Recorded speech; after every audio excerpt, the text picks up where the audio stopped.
మా సహచరులను మంత్రి మన సివిల్ సప్లైస్ మినిస్టర్ గారితో నా రూల్ బుక్ మేమిద్దరు మాట్లాడుకుంటే rules of procedure and conduct of business in Andhra Pradesh legislative assembly ఏంటి సార్ ఇలాగే మాట్లాడేస్తారంటే దాంట్లో చూపించాను. Chapter 5లో when the House assembles under Article 175, 176 of the Constitution, every member shall maintain the dignity and the solemnity of the occasion before, during or after the Governor's address and shall not obstruct or interrupt the address in any manner. Maintenance of dignity and solemnity at Governor's address అనేది చాలా స్పష్టంగా ఈ rule బుక్లో ఉంటే మనమే రూల్స్ని implement చేయాల్సిన వాళ్ళం. వారికి సంఖ్యాబలం ఉందా లేదా పక్కన పెడితే every member of this house has a responsibility to follow the rules. మనమే కనుక ఆ రూల్స్ని బ్రేక్ చేస్తే ఇంక మన ప్రజలకి కానీ చూసే వాళ్ళకి ఏం చెప్తాం? నాకు చాలా కాలం క్రితం నేను అప్పుడప్పుడు మనోరు కానీ అడుగుతూ ఉంటాను, సార్ అసెంబ్లీలో ఇక్కడ ఏమి గొడవలు జరిగినా ఎందుకు కేసులు పడవని, ఇక్కడ ఏమి మీకు కొట్టుకో, ఇది నేను నాకు చాలా కామన్ మ్యాన్ ఒక ఇష్యూ, ఒక ఇన్క్విజిటివ్నెస్. అండ్ నాకు పార్లమెంట్లో గొడవ జరిగినప్పుడు ఏమి ఏంటి ఇబ్బంది పెట్టేస్తారు ఏంటంటే ఇక్కడ అవేమి ఉండవు, ఇక్కడ ఇట్స్ ఫ్రీ ఫర్ ఆల్ అన్నట్టుగా మాట్లాడితే then we have more responsibility. మన మీద రూల్స్ పెట్టలేదు అంటే ఏం కేసులు పెట్టమండి. ఇదే కనుక నిన్న వాళ్ళు చేసిన గొడవే కనుక గవర్నర్ గారి మీద ఆయన సుప్రీంకోర్టు జస్టిస్గా ఉన్నప్పుడు ధైర్యం చేయగలరా? కళ్ళల్లో చూడగలరా?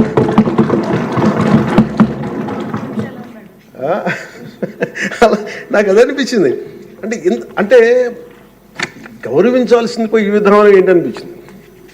నిన్న టీవీ వాళ్ళని అడిగారు, మీరు వీళ్ళ వైసీపీ నాయకులు ఇలా మాట్లాడారు కదా, మీ ఇదేంటి అని. వైసీపీ సినానిమ్ ఫర్ రక్కస్ అంటే గొడవకు కానీ బూతులు కానీ వాళ్ళు పర్యాయ పదం అయిపోయారు. నిన్న చూసిన గొడవ జరిగిన తర్వాత నాకు నిజంగా అనిపించింది, గౌరవ ముఖ్యమంత్రి గారు అన్ని సంవత్సరాలు వాళ్ళు ఎలాగా వాళ్ళ తట్టుగా నిలబడ్డారు, ఆయనకి హ్యాట్స్ ఆఫ్ తెలియజేస్తాడు. అది ఎంత గట్స్ ఉండాలి, ఎంత దమ్ము ఉండాలి, ఎంత ధైర్యం ఉండాలి. అలాగే నాకు నిన్న గొడవలు జరుగుతుంటే నాకు అనిపించింది, నాకు ఇవే గుర్తొచ్చినాయి అధ్యక్ష. వాళ్ళు ఎప్పుడైతే పేపర్లు విసిరేసి అక్కడ దాకా వచ్చారో నాకు గుర్తొచ్చింది వివేకానంద రెడ్డి గారి హత్య గుర్తొచ్చింది. అంటే వాళ్ళ విధ్వంస విధానం చూశారు. అలాగే ప్రజావేదికని కూల్చిన విధానాన్ని గుర్తొచ్చింది అధ్యక్ష. 200 పైచిలకు ఆలయాలని విధ్వంసం గుర్తొచ్చింది అధ్యక్ష. డాక్టర్ సుధాకర్ గారు చనిపోయిన విధానం గుర్తొచ్చింది అధ్యక్ష. జంగారెడ్డి కల్తీ సారాలో చనిపోయిన చావులు గుర్తొచ్చినాయి అధ్యక్ష. సుప్రీంకోర్టు జడ్జిలతో లెటర్ రాసిన విధానం గుర్తొచ్చింది అధ్యక్ష. వాళ్ళు చేసిన గొడవకి మన హైకోర్టు, ఆంధ్రప్రదేశ్ హైకోర్టు జడ్జెస్ని సోషల్ మీడియాలో బూతులు తిట్టిన విధానం గుర్తొచ్చింది అధ్యక్ష. సోషల్ మీడియా అబ్యూస్ గుర్తొచ్చింది అధ్యక్ష.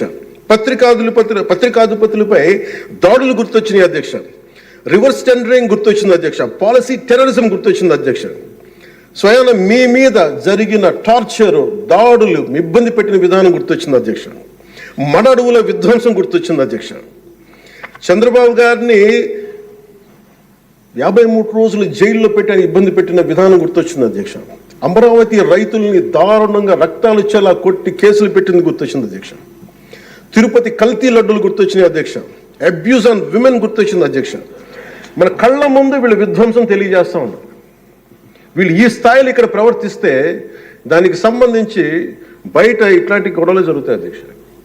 ఇది మారాలి అని చెప్పి మనం మాట్లాడితే ప్రజలు మనకి ఈ రోజున ఇంత అత్యధిక బలంతో మనల్ని ఇక్కడ నుంచోబెట్టారు అధ్యక్ష, ఇక్కడ కూర్చోబెట్టారు మనందరినీ. దీనికి గౌరవ ముఖ్యమంత్రి గారు ప్రదేశాలు చెప్తూ ఉంటారు.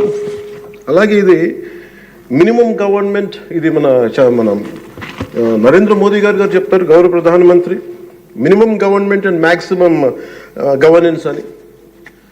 దాంట్లో భాగంగానే చాలా గ్రేట్ అడ్మినిస్ట్రేటివ్ రిఫార్మ్స్ పట్టుకొచ్చారు. ఈ రోజున వాట్సాప్ గవర్నెన్స్ కూడా ముందుకు తీసుకెళ్ళడానికి ఆయన అనుభవం.